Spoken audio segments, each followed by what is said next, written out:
right, so in this video, I'm going to discuss citizenship residency split. Why do you need your citizenship? And when I'm talking about citizenship, this is the second citizenship.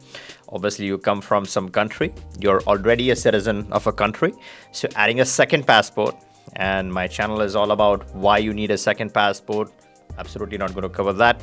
It's common sense. In today's day and age, you need to know, you need to be aware of the reasons why a second passport is needed. Now, when you get a second passport, it doesn't give you everything, right? It's not the tax optimal solution. If you're looking for a tax solution, that doesn't give you citizenship. So you have to play smart here, right? So on one side, you need to start a citizenship. And when I say you need to start, I'm just saying my opinion and analysis. This is not any kind of immigration, legal or tax advice. That comes later. That's step 2. That is with the attorney. You can verify all what is discussed with them. They're the legal people. Now, before we deep dive into this whole matter, make sure to turn on the bell notification and subscribe so you're always up to date on all new programs. Now, when you get the citizenship, and the most important thing here is I'm going to discuss what are the options, right? What are the citizenship options that you can look at, the best ones in my opinion. And then I'm going to discuss what are the good combinations. So what are the good residency permits that pair with those citizenships and what you should be looking for to maximize or optimize your portfolio. Now, in terms of the citizenship, as I said earlier, the citizenship is not going to give you everything. It's going to give you that ultimate protection of being a citizen in a different country. So if the home country is running behind you for right or wrong reasons, and we all know how home countries can run behind their citizens. In Saudi Arabia, if you're a gay, you can be criminally prosecuted. In Western countries, if it is some weird tax matter, you can get prosecuted. Now, whenever and whichever country you're in, you have to follow the laws. You got to keep things legal, never do anything illegal, and all of that kind of jazz. You got to be aware of all that stuff. But to put a pillar in place, to put solid protections in place when the time goes wrong, you want a second citizenship. So that's where the citizenship comes into picture. When you talk about a residency, the residency can give you 2 unique advantages, right? One is your legal advantages. You want to have a secondary residency to optimize. Now you can't keep adding passports, right? Ideally, you would want as many passports as you can. Things practically are slightly difficult, so you have to maintain a combination. Now let's directly jump into the options for citizenships, and then second part, options for residencies. In terms of citizenships, the 4 options that are quite possible, the favorites, and I'm going to discuss a couple in Europe, one in Africa, couple in Latin Americas. Now let's start off with Europe. A hot option and something that's on everyone's mind is the Serbian option. The rules have been favorably changed, right? You have a 3-year option where you can naturalize or you can become a citizen after 3 years in Serbia. There is a citizenship by exception criteria, and a lot of people have benefited from that too. It's not for everyone, but under the citizenship by exception, you can almost immediately file your application for citizenship and you can naturalize in Serbia. You bypass most of the normal requirements that other people are subject to if you're going through the exception route. This is not for everyone.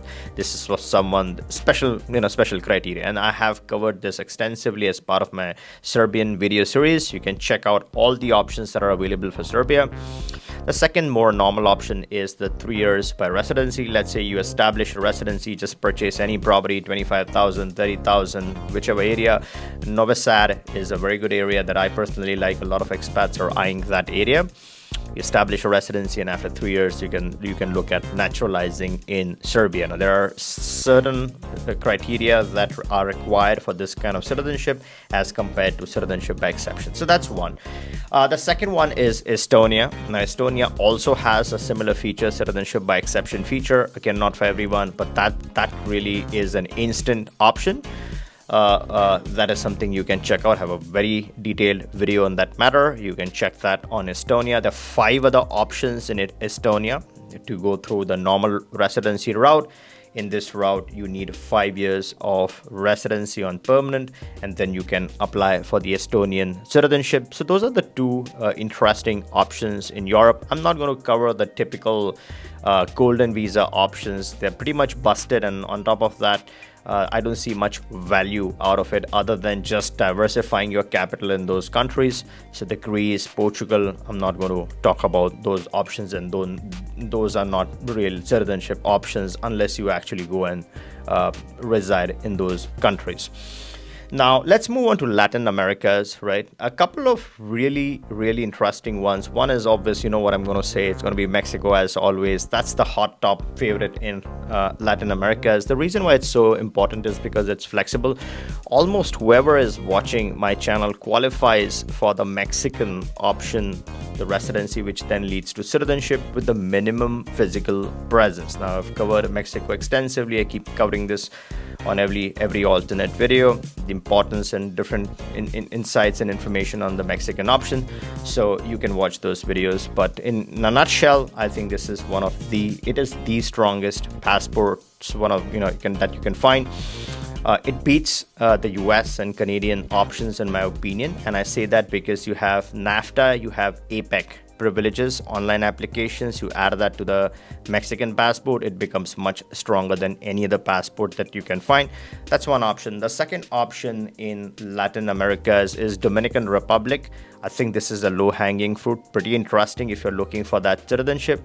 This is not a Caribbean country selling a CBI. This is an absolute residency-based, genuine ties-based citizenship that you can look at. Now, these are not the only options. There's several other options. There's Chile, which I've covered extensively. Chile is not everyone's game, right? Certain set of people, Chile makes more sense. But for most of the audiences who are looking for a flexible residency, then Mexico and Dominican Republic makes a lot more sense. In Africa's, you have a couple of options there. The hot favorite is Mauritius for a lot of people. There's certain criteria where you can get your citizenship in Mauritius. Again, not everyone qualifies. So those are the passport options, not just the options, just some of the options, but a ton of other opportunities for citizenship purposes in various parts of the world. Now, let's move on to part 2, which is the residency options.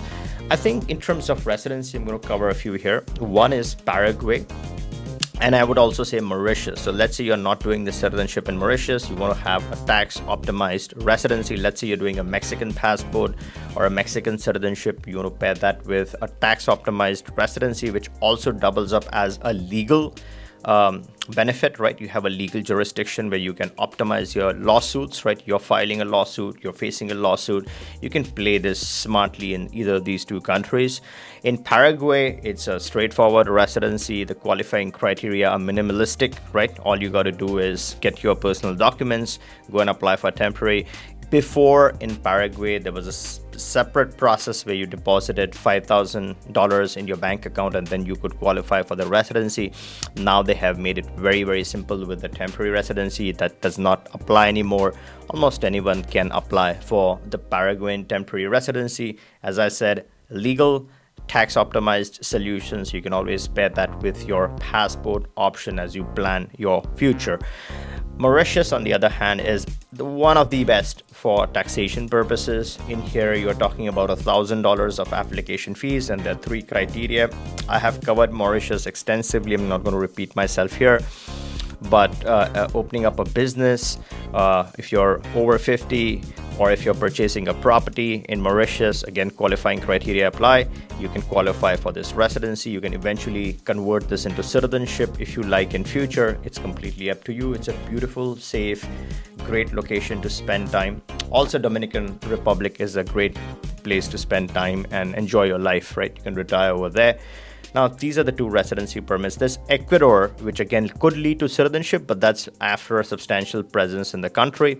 But Ecuador, you need to have a college degree. If you have a college degree, you can register that, you can qualify. The second way of doing this for Ecuador is by depositing 42.5K USD in one of the banks in Ecuador. You get interest for this, and in return, you can qualify for residency, which can then lead to citizenship. The other option in Ecuador is if you purchase a property worth the same value, 42.5k USD, you purchase a property and you can still qualify for the same residency.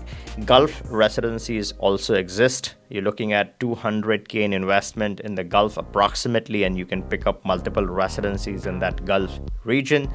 And then you have a couple of residencies in Asia. You have residencies in Malaysia, Thailand. Thailand is going downhill with the changes that they're making. Malaysia still has a couple of good options in a couple of spots that are still in demand for a lot of people. So those are the residency options. And my consultations are mostly surrounding what is the best citizenship one can pursue, what is the best residency that can be paired, couple of residencies which can be paired, and then in future you can always convert this into citizenship as and when you get time. So it's very important to narrow down those important 1 or 2 citizenship options on one side, and then 1 or 2 residency options on one side.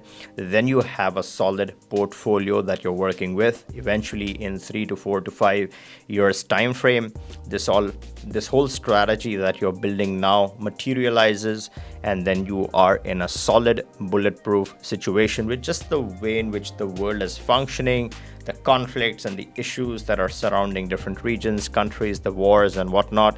I think having this solidified strategy in place today will go a long way in securing your future, your family's future in times to come. All right, I hope you liked this coverage. If you did, give me a thumbs up. Make sure you're subscribed, and catch you in the next one.